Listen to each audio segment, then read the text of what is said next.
Si un punk avait enculé un perroquet, le fruit de leurs amours ressemblerait à ça. L'oisin huppé, ou Opisthocomus wadzin. À l'image de sa tronche sans pareil, cet habitant de l'Amazonie est certainement l'un des oiseaux les plus mystérieux du globe. De la taille d'un faisan, il arbore sur l'ensemble du corps un plumage brun et roux avec des rayures claires. Les rémiges sont plus foncées et uniformes, tandis que les rectrices sont marquées d'une raie pâle à leur extrémité. Sa tête ornée d'une huppe longue rappelle un peu la tronche du paon, et ses yeux rouges entourés de larges caroncules bleus lui donnent un air complètement shooté. Cet emplumé de service vit dans l'ensemble du bassin amazonien, particulièrement dans les zones riveraines et fluviales où il peut construire son nid au-dessus des rivières.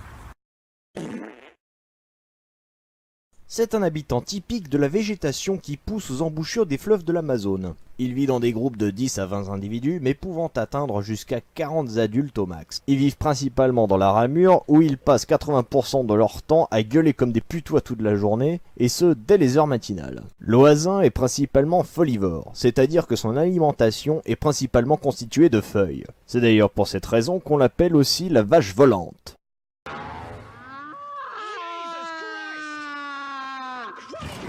Et la comparaison n'est finalement pas anodine. Les oiseaux dans l'ensemble sont incapables de digérer la cellulose, tandis que l'oisin, lui, dégrade les aliments dans un jabot, faisant le tiers de son poids, est capable de digérer la cellulose. Ce jabot, unique en son genre, par sa fonction et par la flore bactérienne qui l'abrite, est parfaitement comparable aux rumens des mammifères ruminants. L'oisin est ainsi le seul animal non mammifère doté d'un système capable de dégrader intégralement la cellulose. Oh merde!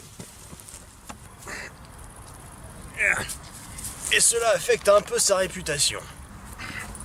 Les Sud-Américains en effet l'appellent catinguero, ce qui signifie l'oiseau puant, car en plus de gueuler toute la journée, il émane de son oesophage une odeur de musc très désagréable qui est due justement à la fermentation des feuilles dans son jabot. Si vous ajoutez à cela le bruit et l'odeur... C'est vrai que pour que les habitants locaux qui sont les mieux placés pour décrire les espèces qu'ils côtoient t'appellent l'oiseau puant, faut vraiment être un animal de merde.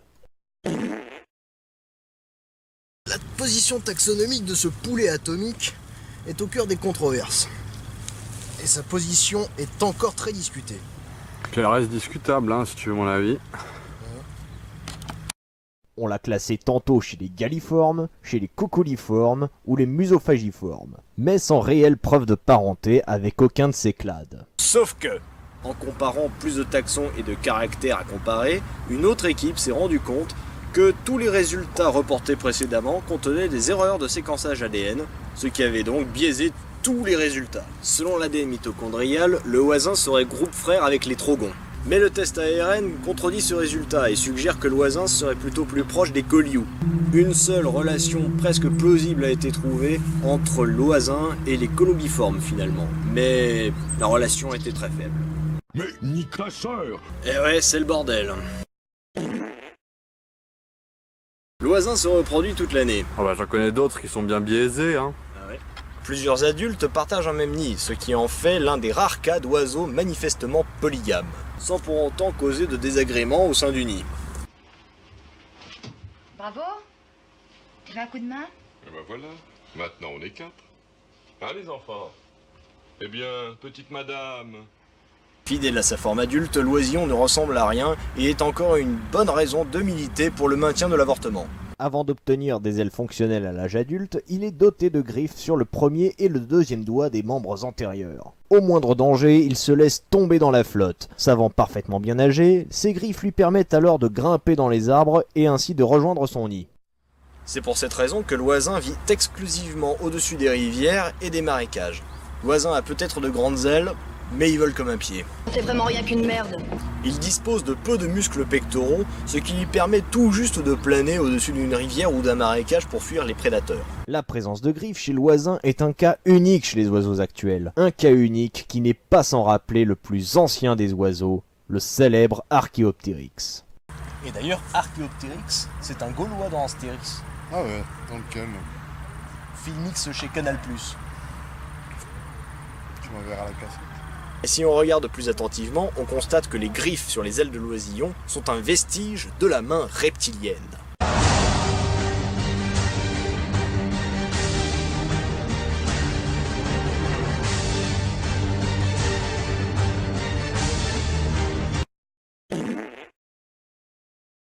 la taille d'un pigeon voyageur, l'Archéoptéryx vivait en Allemagne actuelle et est probablement le plus ancien des oiseaux. Et le premier fossile d'ailleurs trouvé avec des plumes parfaitement conservées à travers les âges. Bien que doté de proportions similaires à celles d'un piaf contemporain, son squelette comporte d'étonnantes similitudes avec des dinosaures bipèdes comme Compsognathus, suggérant une possible ancestralité commune entre les dinosaures et les oiseaux. Comme nous l'explique si bien Sam Neill. Non, sérieusement. Bon, peut-être que les dinosaures ont plus de choses en commun avec les oiseaux qu'avec les reptiles.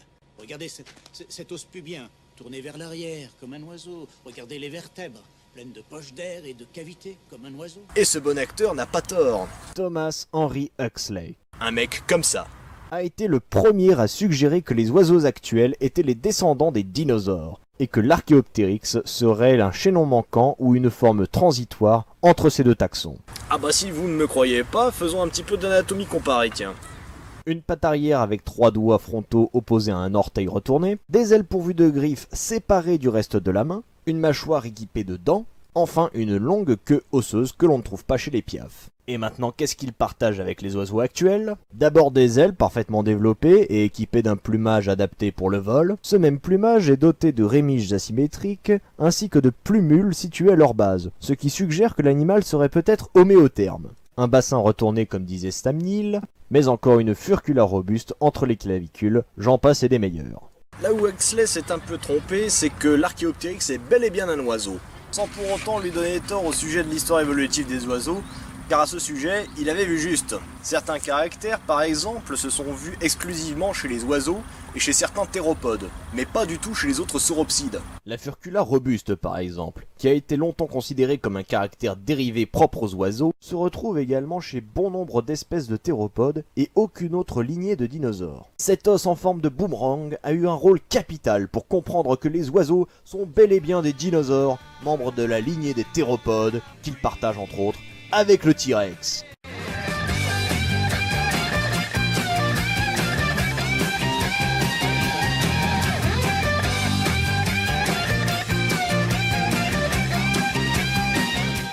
C'est du lourd, de chez lourd. Et parmi les nombreux descendants des dinosaures, l'oasin est le seul ayant conservé des griffes sur les membres antérieurs. Par son anatomie, ce dindon puant est un véritable marginal de l'évolution, et probablement la forme la plus ancestrale des oiseaux actuels. L'oisin figure parmi les préoccupations mineures selon l'IUCN, mais l'homme prend pied dans la forêt et exploite de plus en plus le réseau fluvial, compromettant la vie de ses habitants, particulièrement l'oisin, qui dépend totalement de cet environnement riverain. Il se pourrait même que l'écotourisme ait des effets néfastes sur l'oisin. Les poussins dans les zones exposées sont plus petits et développent plus de réponses hormonales liées au stress que leurs semblables grandissant dans les zones vierges. En effet, l'exposition à l'homme induit du stress aux oisillons, ce qui peut être responsable de leur mortalité en l'exposant peut-être davantage au danger. Rappelons que les oisillons se laissent tomber dans la flotte au moindre danger. S'ils se mettent à le faire à tout va alors qu'en fait il ne s'agit que d'un bateau rempli de Chinois avec leurs appareils photo, peut-être qu'ils ont plus de chances de se faire bouffer dans l'eau par leurs prédateurs naturels. Et puis ce qui est un peu con, c'est que les oisillons sont les seules victimes de ce phénomène. Les adultes, eux, se sont simplement habitués à la présence humaine. Et c'est quand même le comble qu'en faisant de l'écotourisme, le fait de mater des espèces pendant la période de reproduction puisse être dangereux pour les juvéniles. Qui, eux, ont moins de facultés à s'adapter et à s'habituer à la présence humaine.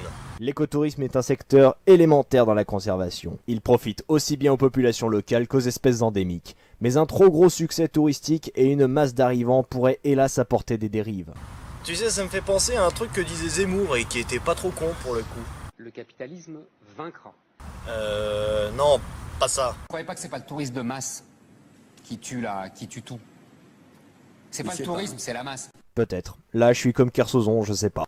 Mais en tout cas, si vous ne portez pas ce volatile à la laine de phoque dans votre cœur, ce serait une perte considérable de voir disparaître l'un des maillons permettant de retracer l'histoire évolutive des oiseaux et probablement l'héritier le plus atypique des grands reptiles disparus.